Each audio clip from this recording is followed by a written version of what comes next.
네, 안녕하세요. EBS 문화센터 문지혜입니다. 저희 EBS 문화센터는 매회 재미있는 주제로 스타 강사와 동호인 여러분들을 모시고 시청자 여러분의 문화 전반에 대한 이해와 감상을 돕기 위해서 만들어진 프로그램입니다. 시청자 여러분의 많은 관심과 사랑 부탁드릴게요.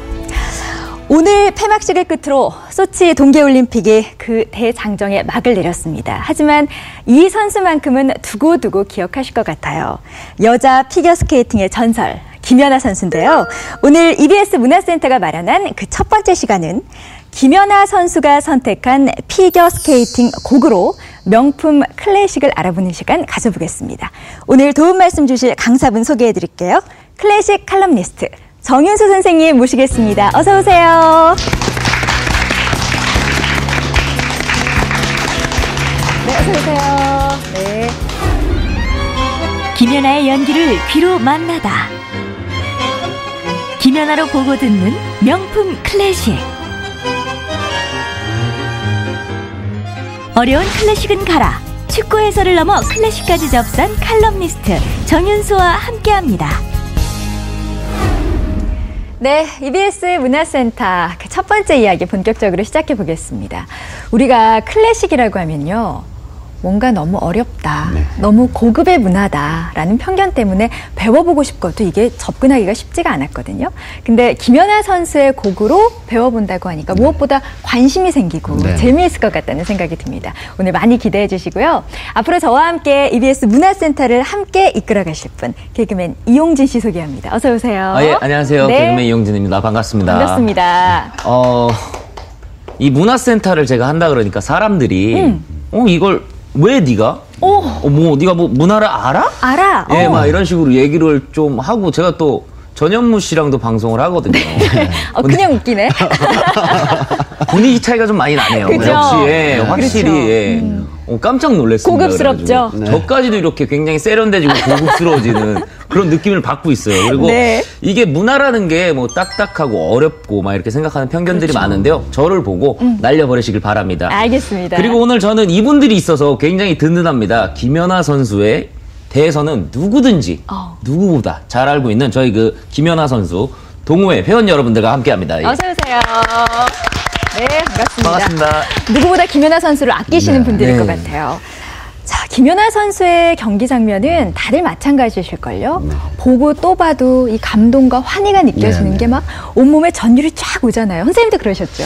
그렇죠. 이번 소치에서도 그랬습니다만 사실 몇 년 동안 우리가 다 김연아 선수와 함께 이렇게 세월을 함께 보내왔거든요. 그렇죠. 그 선수의 부상 때 함께 울어주고 또 그 선수가 다시 또 밴쿠버의 가장 높은 데 섰을 때 또 함께 기뻐하고. 저도 울었어요. 네, 그 마지막 순간에 멈춰서서 눈물을 흘리던 그런 기억도 다 나고 그러는데 그 후로도 또 때이르게 또 은퇴하는가 싶었는데 그래요. 다시 소치까지 오게 되고. 맞아요. 그래서 이 김연아 선수가 보여줬던 그 부침 또 영광의 길들은 단지 김연아 선수 개인의 몫이 아니라 그와 함께 더불어 우리가 살아왔던 지난 몇 년 동안의 세월이 다 반추시켜주는 그런 아름다운 장면이었다고 생각이 듭니다. 맞습니다. 김연아 선수가 이번 소치 동계올림픽 프리스케이팅 곡으로 선택한 게 바로 아디오스 노니노라는 탱고 음악이더라고요. 네. 이거 아세요? 이게 아마 제가 봤을 땐 전 국민 분들이 다 아실 거예요. 이게 첫 시작부터가 굉장히 구슬퍼요. 그렇죠. 빠라따따라 잘한다. 따라라 이런 식으로 얼쑤. 들어가는.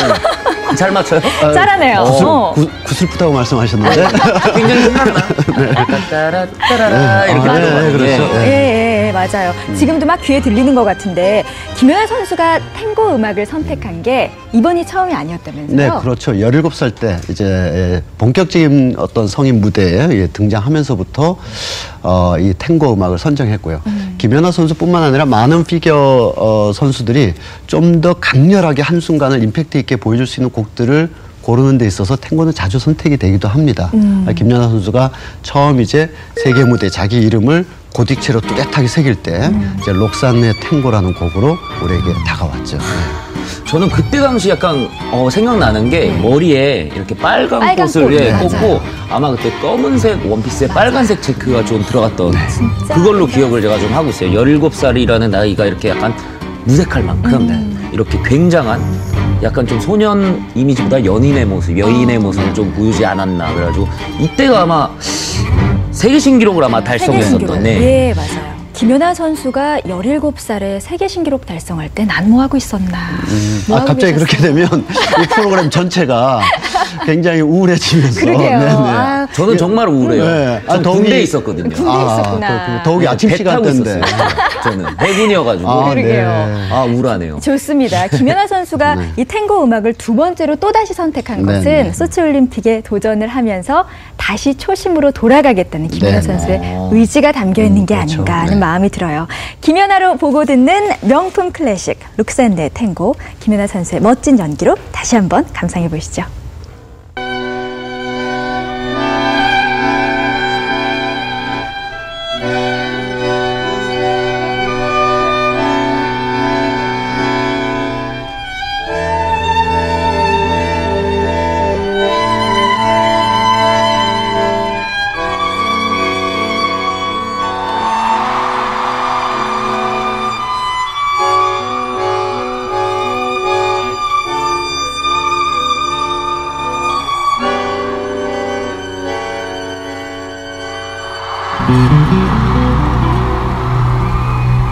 탱고가 때로는 풀 오케스트라로 이렇게 크게 연주되는 수도 있지만 대개는 3인조, 5인조 정도의 예, 이렇게 멤버로 이제 연주를 하거든요. 네.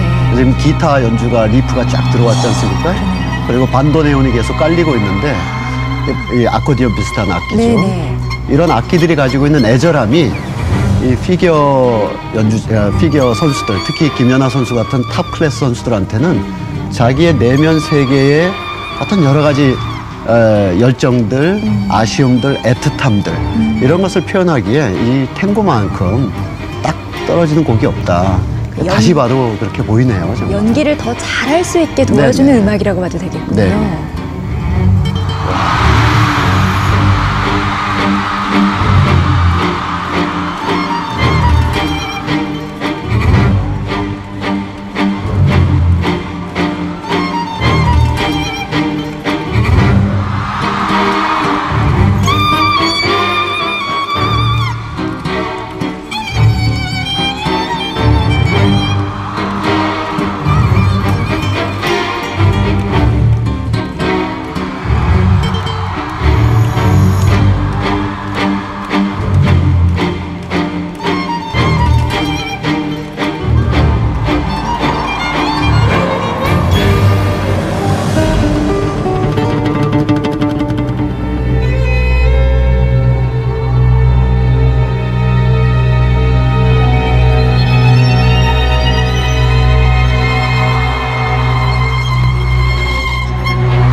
와, 어쩜 저렇게 정말 여인의 향기가, 농염한 여인의 향기를 저렇게 잘 연기할까요?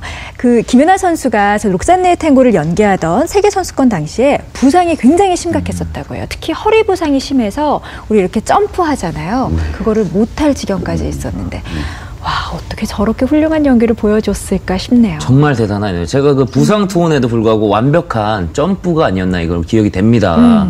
아마 뭐 김연아라는 이름이 기억되기 시작한 게 아마 이때부터가 아닐까라는 생각이 돼요. 여기 뭐 동요에 그 오신 여러분들도 아마 그 가장 좋아하는 음악일 것 같아요. 그렇죠? 방금 들으셨던 이 곡이요, 물랑루즈의 OST라고 하더라고요. 네. 저는 김연아 선수만큼은 아니지만 이 물랑루즈라는 영화의 여주인공을 정말 오랫동안 사랑해 왔습니다. 니콜 키드먼. 네. 특히 록산네 탱고가 이 영화에서도 흐르고 있거든요. 이완 맥그리거가 참 그토록 사랑했던 여인을 여러 가지 사정들 때문에 남에게 이렇게 떠나보내야 되는, 그리고 홀로 이제 이 록산네 탱고를 들으면서 슬픔에 이렇게 잠기는 부분인데, 여기서 이제 록산느라는 말이 어떻게 보면 19세기에 이제 율락 이런 그 직업의 세계에 있는 분들을 이제 지칭하는 말이었는데, 요즘 우리가 이렇게 표현합니다만 19세기의 시민 부르주아 시대 때 이 물랑루즈라든지 또는 뭐 그런 윤락 또는 뭐 직업에서 이런 부분은 굉장히 사회적으로 굉장히 이렇게 하나의 대접을 받았다 그럴까요? 하나의 문화적인 어떤 큰 틀에서 함께 움직였습니다. 물랑루즈 영화 때문에 탱고라는 장르의 음악이 완전히 빠지게 됐다는 분들도 굉장히 많더라고요. 네네, 그렇죠. 예. 저도 이제부터 탱고 매니아가 되도록 탱고 매니아. 하겠습니다. 탱고 매니아. 원래 제가 알기로 땅고라 그러지 않습니까? 네, 그렇죠. 오. 네. 땅고. 땅고 마니아. 땅고 마니아가 되도록 좋습니다. 하겠습니다. 근데 우리가 탱고 이렇게 얘기는 많이 하는데 그러면 탱고가 뭡니까? 라고 물으면 뭐라고 대답하시겠어요? 탱고요. 일단 남미 쪽 댄스라고는 좀 알고 있어요.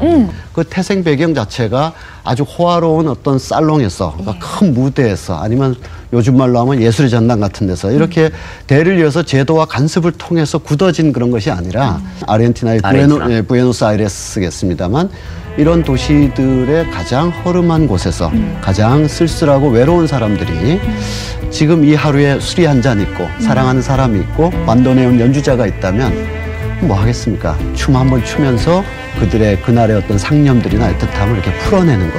그렇게 해왔기 때문에 아마 저나 또 여기 이용진 씨도 오늘부터 이제 땅고 마니아가 되셨는데 예. 외롭기 때문일 겁니다. 외로우십니까? 외로운 사람들에게는 더없이 아마 전현무 씨의 영향이 아니었을까 싶기도 제가 한데. 뭐 초면에 이런 뭐 부탁드리긴 좀 그럴 수 있지만 예. 저랑 뭐 오늘 같이 탱고를 추실 네네. 아, 사양하겠습니다. 동성끼리는 안 하잖아요. 아니 괜찮습니다. 접니까? 괜찮아요? 나밖에 없네. 땅고가 어쨌든 그런 어떤 우리가 그 겉으로 보기에는 뭐 굉장히 막 화려한 화장이나 의상 가지고 이렇게 하는 것 같습니다만 그것은 댄스 스포츠 종목이라고 따로 있습니다. 예. 네, 근데 그 장르도 굉장히 다양한 것 같아요. 네, 그렇죠. 탱고가. 네, 여러 장르가 다 섞여 있고 네. 19세기, 18세기에 유럽의 댄스, 유럽의 민속 음악 이런 것들 또 연주 방식들, 아프리카의 리듬들 거의 다 융합되어서 탄생했다 이렇게 볼 수가 있죠. 그러니까 탱고가 들으니까 리듬은 굉장히 경쾌한데 네. 탄생 배경을 듣고 보니까 그래서 뭔가 애잔하고 구슬프구나라는 느낌이. 어떻게 보면 우리가 현실을 잊고자 할 때가 있습니다. 그러나 현실을 잊는다는 것이 그렇게 쉽지 않죠. 예술이 그때 작용을 하는 것이거든요. 덜어는 반사회적인 어떤 뭐 약물이라든지 막 이런 식으로 해서 현실을 잊어버리면 현실로 돌아오지를 못하지 않습니까? 그러나 잠깐의 어떤 그 예술이 제공하는 깊은 늪에 빠졌다가 또 다음날 깨면 다시 돌아오는. 또 현실로 돌아올 수 있고 그러면서 하루의 시름도 덜을 수가 있고요. 네. 특히 탱고는 이제 아까 우리 둘이 또 이제 함께 하기로 했습니다만 또 이제 커플들이 많이 하는 것이고 네.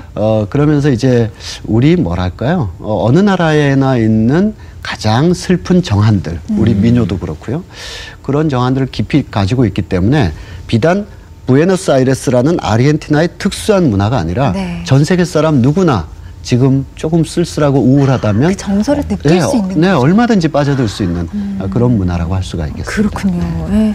우리에게 잊지 못할 감동을 준 곡이 바로 아스토르 피아졸라의 아디오스 노니노인데요. 이번에 그 김연아 선수 그렇죠. 네, 스케이팅 곡이 바로 아디노스 노니노. 맞아요. 그죠? 근데 이게 의미가 안녕 아버지라는 뜻이에요. 이게 아버지하고 관련된 탄생 배경이 있나 봐요. 이 탱고 하면은 뭐 여러 사람들이 함께 그 탱고 문화를 발전시켰지만 가히 자기 혼자서 탱고라는 문화를 옥립했다 해도 과언이 아닌 사람이 바로 아르헨티나의 아스토르 피아졸라입니다. 여러분들께서 이제 클래식 문화나 탱고 문화 이렇게 보시다 보면 뭐 이 탱고 하면 무조건 뭐 아스토르 피아졸라의 음악, 영시의 부에노스아이레스라든지 어빌리비언이라든지 이런 명곡들이 있는데 이 아디오스 노니노는 1959년인가 그 무렵 됐는데 아직 아스토르 피아졸라가 세계적인 광의를 얻기 전에 네. 가난한 음악가로 미국 뉴욕에서 이렇게 작곡하고 어떻게든 예술가로서 또 자기가 좋아하는 곡을 만들고자 하던 때에 아버지의 이제 때 이런 부음을 듣게 됩니다. 네. 그러니까 빨리 가보고 싶고 한데 지금 여건도 안 되고 그러니까 할 수 있는 가장 지극한 추모의 마음으로 아버지를 그리는 곡을 작곡한 것이죠. 그만큼 애절한 마음이 탱고 그 자체도 애절한데 아버지까지 그리워하는 추모하는 곡이니만큼 아주 그 정한의 깊이가 굉장히 잴 수 없을 만큼 깊다라고 볼 수가 있습니다.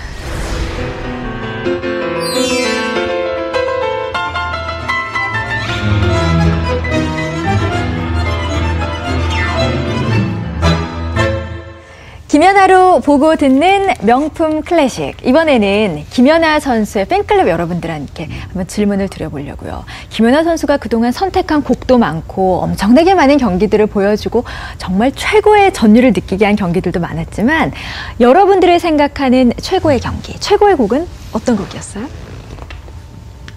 저 같은 경우에는 네. 2009-2010 시즌에 사용했던 거신의 F장조를 가장 좋아하는데 네. 밴쿠버 올림픽에서 금메달을 따기도 해서 좋아하기도 하지만 그 음악이 가지고 있는 느낌 자체를 뭐 듣다 보면 청량하다든지 상쾌하다든지 뭐 여러 가지 느낌이 있잖아요. 네. 그 음악적 느낌 자체를 잘 캐치를 해서 피겨스케이팅의 여러 가지 요소로 잘 표현을 한 것 같아가지고 가장 좋아하는 곡입니다. 그러시군요. 혹시 또 있으세요? 저는 종달새의 비상을 가장 좋아하는데요. 네. 종달새의 비상 하던 시즌에 김연아 선수가 좀 부상도 많았고 그래서 되게 그 가녀린 몸으로 그 새의 비상을 표현했던 게 너무 인상 깊게 남아서 그것을 가장 좋아하고 있습니다. 그렇군요. 역시 김연아 선수의 팬클럽 같습니다. 어떠세요? 저는 약간 한 수 위에요. 자기 입으로. 네, 저는 숨어있는 명곡을 제가 알고 있습니다. 네. 바로 지젤. 지젤. 예, 저는 그 지젤이 발레곡이라는 거를 김연아 선수 때문에 알았어요. 그래요? 네. 어머, 그럴 수 있어요. 그럴 수 네, 있어요. 근데 우리가 지젤 하면은 낭만 발레의 대표작 이렇게 얘기를 하는데 제가 아는 건 여기까지. 여기까지인데. 그렇습니다. 맞습니까? 그렇죠. 이 발레라는 양식 자체가 네. 18, 19세기에 가장 발전을 했고요. 또 20세기 넘으면서 현대무용이 1920년대부터 독일을 중심으로 해서 굉장히 파격적으로 전개가 됩니다. 특히 뭐 최근 얼마 전에 타계했습니다만 피나 바우시 같은 분들은 저게 뭐야 할 정도의 의아한 퍼포먼스까지 굉장히 파격적으로 했는데 그렇지만 이제 지젤 같은 경우는 이제 18, 19세기에 형성됐던 낭만주의 발레 아주 최고봉이라고 할 수가 있고요. 아돌프 아당이라는 분이 이제 작곡한 그런 작품인데 내용은 좀 어떻게 보면 신분 상승도 있고 복수도 있고 약간 이렇게 복합적입니다. 이제 가난한 여인이 어떤 애절한 사랑을 함께 했다가 그걸 통해서 뭐 꼭 신분 상승을 하려고 했던 건 아니지만 맺어질 수 없는 그런 인연이 됐고요. 그래서 멀리 떠나보내지만 또 다시 거의 함께 영원히 그 춤을 추지 않으면 안 되게끔 하는 그런 춤의 시간들이 또 쭉 전개되고 이렇게 되는데 전체적으로는 이제 발레라는 예술의 특성상 아주 아기자기하고 반전이 있고 복잡한 그런 내러티브보다는 큼직큼직하게 가면서 그 사이에서 5분 내지 10분 동안 발레리나나 발레리노의 아주 군무나 또 이렇게 복무들을 이렇게 보게 하는 그 속에서 이제 초월의 미라고 할까요? 우리 몸 가지고는 할 수 없는 동작들을 통해서 이 현실 세계에 붙박혀 있는 우리의 마음이나 영혼들이 저런 어떤 한순간을 통해서 이렇게 초월할 수 있는 그런 낭만주의 아주 가장 애틋한 정서들을 담고 있다. 근데 우리가 사실 발레라고 하면은 굉장히 좀 지루하기도 하고 그쵸. 어렵기도 하고 그렇다는 편견이 있거든요. 혹시 지젤을 재미있게 감상할 수 있을 만한 포인트가 있을까요? 네.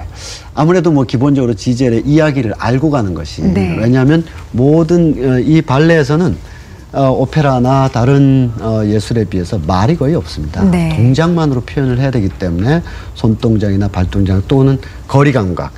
그래서 만약에 두 사람이 나와서 이제 댄스를 한다 그러면 이 남자 주인공과 여자 주인공이 어느 만치 거리에 있고 저 손동작이 무엇을 뜻하고 기본적으로 이제 지젤이 아까 말씀드린 것처럼 서로 애틋하게 사랑했지만 놓아줄 수밖에 없고 그렇지만 이 막에 가면 다시 불러들여서 끝도 없이 같이 함께 춤을 추야만 되는 그런 상황들이 전개되는데 기본적인 그 줄거리 속에서 그들의 거리 또 군무가 왜 등장하는지 손이 어떻게 표현되는지 이런 것을 조금씩 더 알게 되면 어떤 무언의 연극에서 오는 다양한 해석이 또 가능합니다. 그렇겠네요, 진짜. 만약에 오페라나 연극처럼 난 이용진 씨를 사랑해. 그러면 그 사랑해를 다 받아들일 수밖에 없는데 손으로 이렇게 하면 저게 뭔 뜻일까? 어떤 사인일까? 더 많은 해석이 가능해지거든요. 그렇겠네요. 발레가 가지고 있는 미학이라고 볼 수 있습니다. 네. 자, 지젤의 감상 포인트 들으셨죠? 이 포인트를 떠올리시면서 김연아 선수가 연기한 지젤 감상해 보시죠.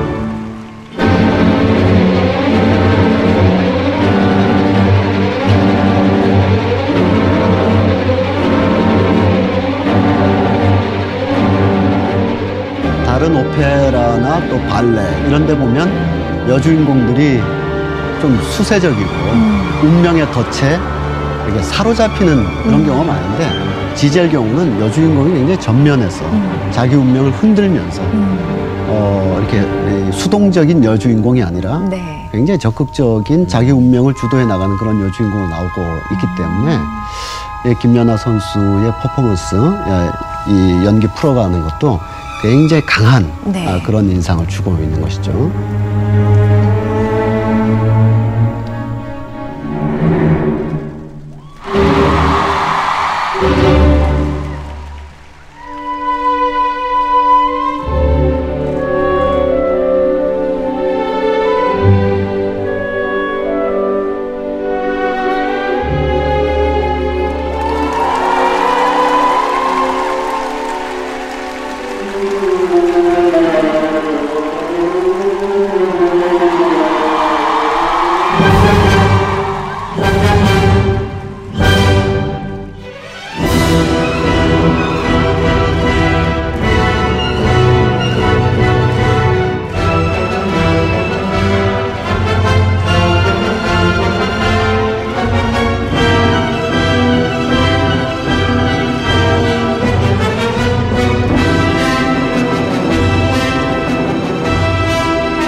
김연아 선수의 지제를 보고 나니까 실제로 정말 선생님 말씀하신 것처럼 발레 공연으로 보면은 어떤 느낌일까 꼭 한번 보고 싶다는 생각이 들어요. 전 또 선생님 설명을 딱 들으니까 이 마지막 이런 동작 같은 게 어떻게? 이해가 그렇게? 되거든요.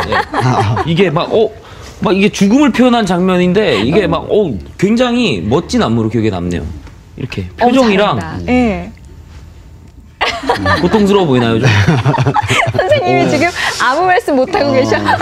그 화장실에 휴지가 좀 떨어져가지고 빨리 좀 도움을 농담입니다만 아니 맞는 표현입니다. 네.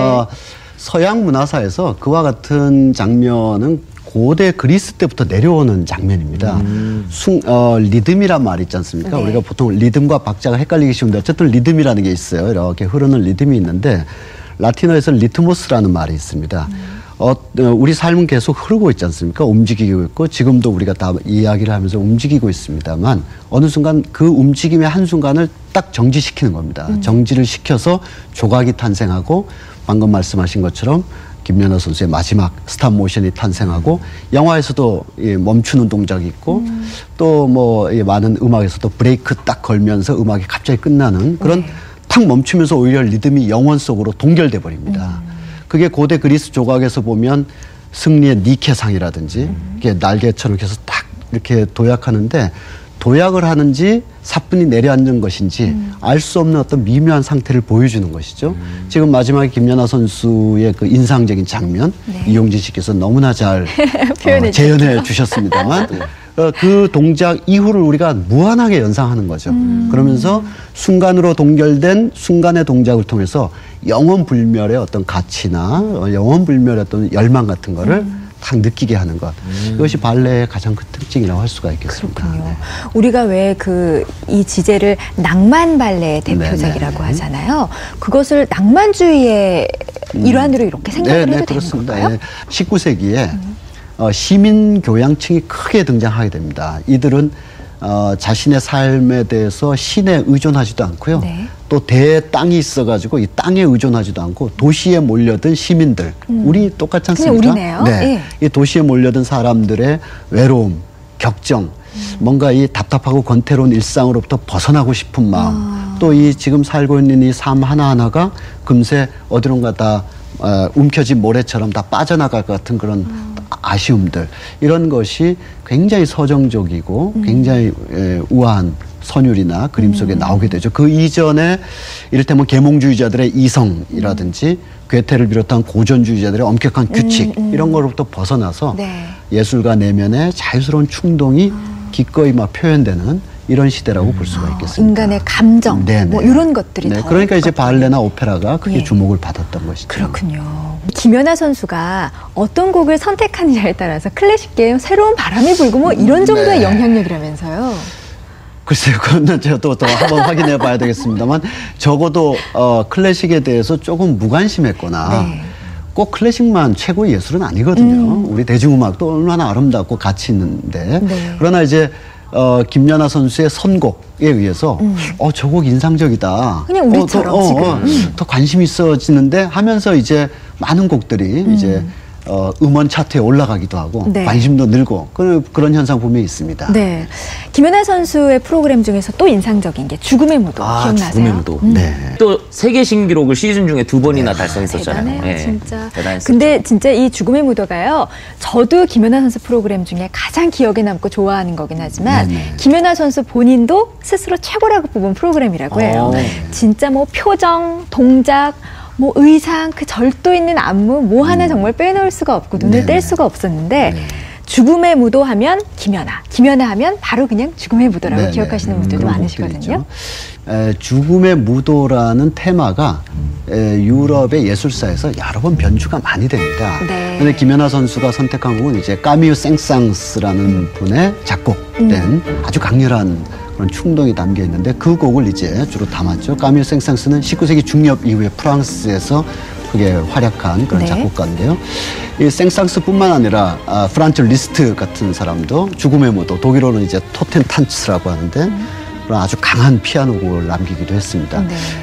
생상스가 보여주는 죽음의 무도 역시 이 19세기 유럽 시민들이 가지고 있었던 유미주의, 상징주의, 이 현실을 벗어난 어떤 파멸에 대해서 굉장히 탐닉하는 그런 문화 현상을 가장 잘 보여주는 곡이라고 할 수가 있죠. 네, 그럼 우리 한번 화면으로 만나볼까요? 세계 신기록을 2번이나 기록하면서 세계 피겨 역사에 길이 남을 만한 명연기를 보여줬습니다.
기술 같은 경우에는 음악이 어떤 포인트 되는 지점에서 이런 동작을 하는 게 잘 어울리겠다라는 계산이 있었겠죠? 이 죽음의 무도가 가지고 있는 거의 파멸로 달려가는 듯한 그런 강렬함들. 예. 그 파멸이 다가온다는 것을 알면서도 그 길로 밤이 셀 때까지 춤을 출 수밖에 없는 그런 운명들. 그것을 정말 최고 수준에서 표현해야 되겠다 하면서 어떤 특정한 장면들에 이제 자기 연기를 배치하는 것이죠.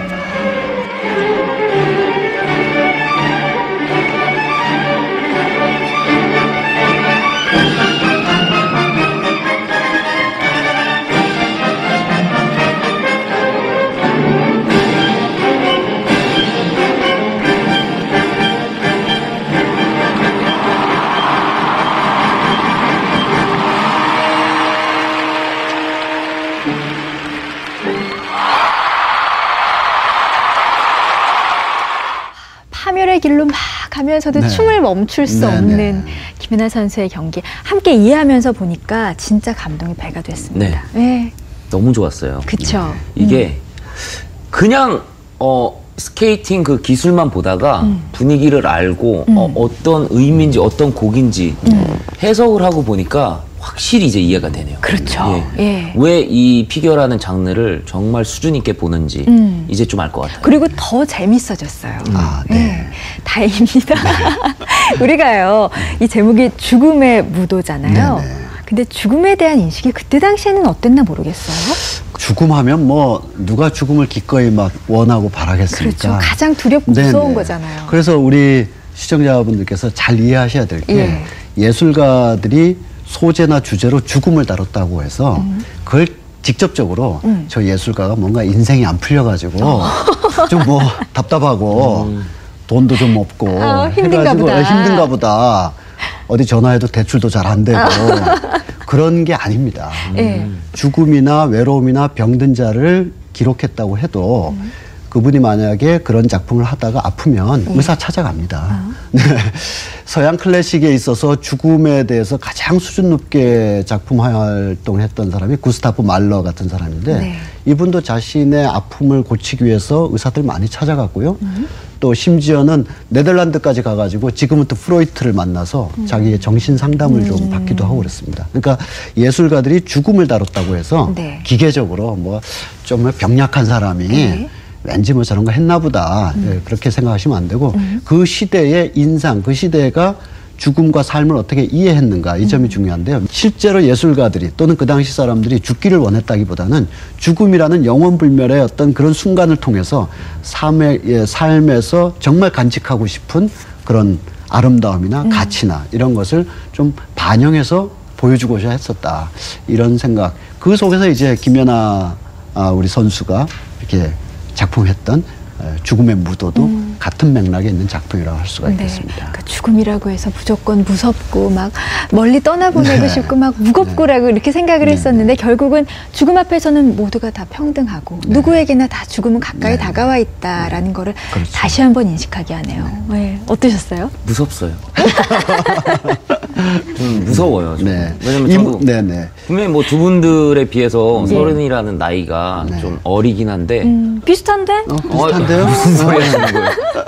그러니까 네, 이렇게 보시면 돼요. 죽음은 뭐 당연히 무섭고 두려운 것인데 요 19세기 사람들이 그렸던 그림들 중에 차디찬 빙벽 같은 게 있어요. 그거는 지구가 형성됐을 때 만들어진 빙벽이라서 영원히 변하지 않지 않습니까? 또 거대한 거목들을 많이 그려요. 인간보다 훨씬 오래 사는 나무들요. 그런 것처럼 죽음이 워낙 극단적인 소재이긴 합니다만 영원불멸하게 변하지 않는 어떤 것을 찾고자 했던 마음이 이게 죽음까지도 소재화했다. 이렇게 보시면 되겠습니다. 네. 루마니아 가가지고 나무 좀 많이 보고 올게요. 네. 거기 거목들이 굉장히 많거든요. 좋습니다. 네. 어떠셨어요? 저희 EBS 문화센터에서 첫 시간으로 김연아 선수가 선택했던 곡들로 명품 클래식을 배워보는 시간을 가져봤는데 늘 어렵고 너무나 고급스러운 문화라고만 생각했던 클래식에 대해서 조금 더 관심 있고 재미있고 쉽게 배워볼 수 있는 시간이었던 것 같아요. 다시 보니까 우리 김연아 선수 정말 사랑스러운 최고의 선수였다는 생각 새삼스럽게 다시 들고요. 저희는 다음 시간에 더 재미있는 이야기로 찾아뵙겠습니다. 오늘 좋은 말씀 해주신 정인수 선생님 그리고 김연아 동호회원 분들께도 감사드릴게요. 고맙습니다. 감사합니다. 네, 여러분 저는 다음 시간에 다시 찾아뵙겠습니다. 고맙습니다.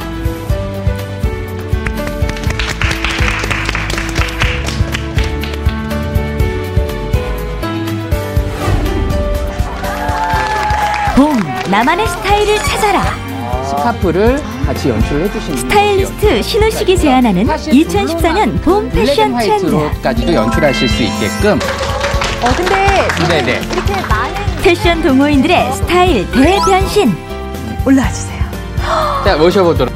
오늘 이제 봄이 됐잖아요. 신우식과 함께하는 나만의 스타일 찾는 법. 절대 놓치지 마세요. 구겨져 있어요.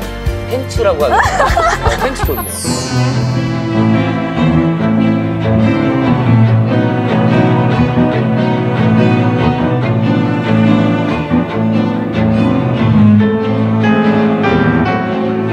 제2의 김연아가 계속 나올 거 아니에요? 클래식 음악들을 많이 선곡해 준다면 그걸 통해서 또 많은 분들이 한 번 들었던 음악을 또 한 번 더 듣게 되고 연주회 장을 찾게 되고 전체적인 분위기가 활성화가 되지 않을까. 끊임없이 이렇게 클래식 음악들을 사랑해 주는 게 저한테는 굉장히 감사한 일이고 앞으로도 계속 그렇게 해줬으면 좋겠습니다.